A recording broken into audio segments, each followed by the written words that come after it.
Good morning, everyone. I'm walking into the Spartan Festival right now. We are in Lawrenceburg, Indiana. This is my second ever Spartan. The first one I did was the Super, which is a 10K. This one today that I'm doing is the Beast, which is a 21K. Tomorrow I will be doing the 10K and then the 5K shortly after that. We are at North Slopes Ski Resort, I think is what it's called. It's pretty beautiful little ski resort. I mean, I've got nothing to compare it to. I've never been to a ski resort before, so yeah. We'll see how this goes. It's gonna be a long morning.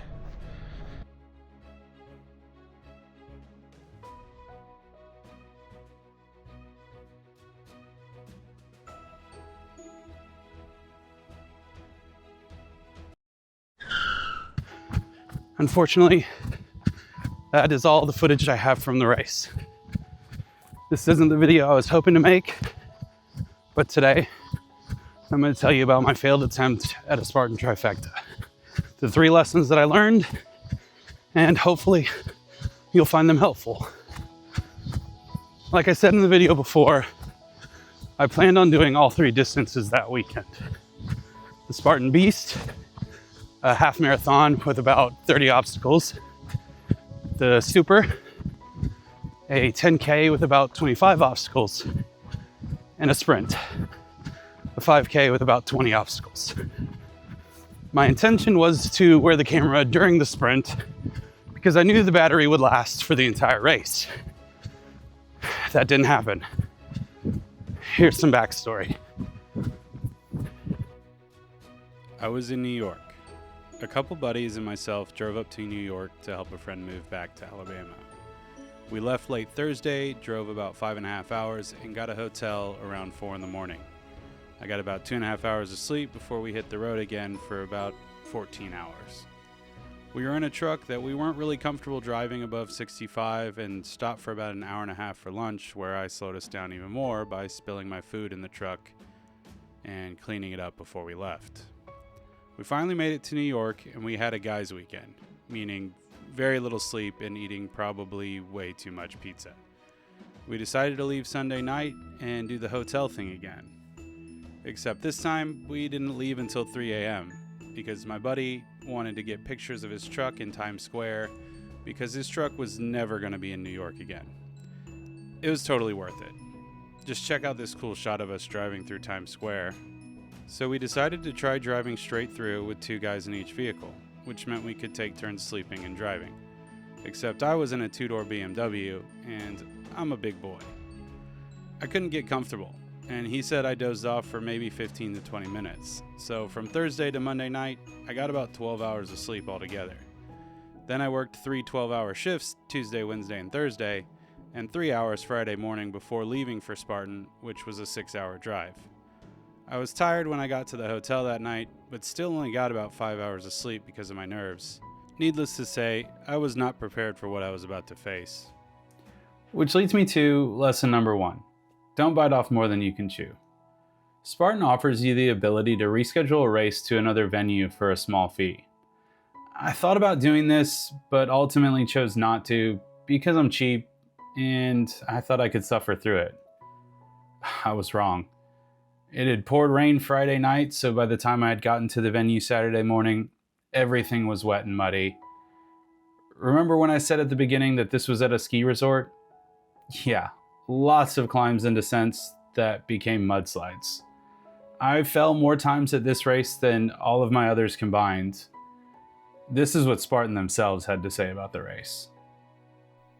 Thousands of racers charged into what was already a brutally steep course, only to be met with relentless rain that turned the entire venue into a treacherous mud pit. The ski slopes transformed into slick slides and the wooden trails became rivers of mud. The Ultra was a testament to this brutality, living up to its reputation with a punishing course that saw a massive number of athletes DNF. Unable to overcome the hellish combination of insane elevation and relentless mud. Lesson number 2. Overcome your negative thoughts. For the majority of the race, I was having a great time. but the last couple miles got pretty rough. We had several descents where you were pretty much forced to sit down and slide because of how steep it was. And then I came to the barbed wire crawl. They have at least one at every race. This isn't a great picture, but let me describe what you're looking at. About 4-foot deep holes filled with about a foot of mud going uphill. Then you had to pretty much bear crawl the rest of the way, pulling grass because it was so slippery and steep.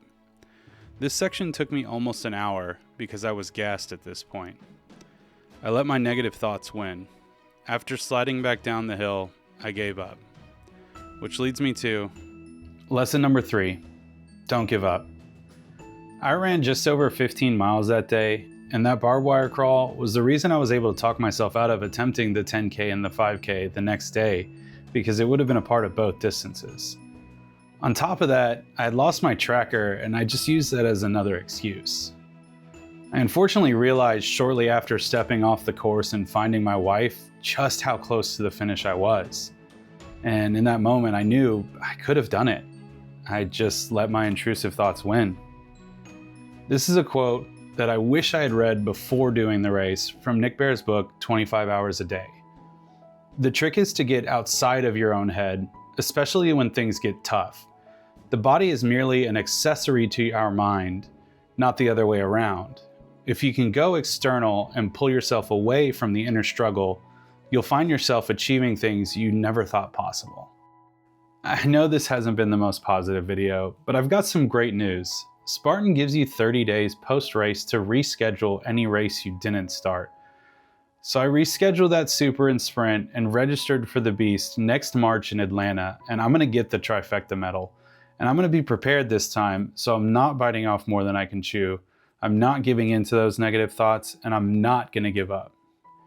Thanks again for watching, and if you found this helpful in any way, don't forget to like, subscribe, and share. I'd really appreciate it. And I'll see you guys out there getting stronger 1 mile at a time.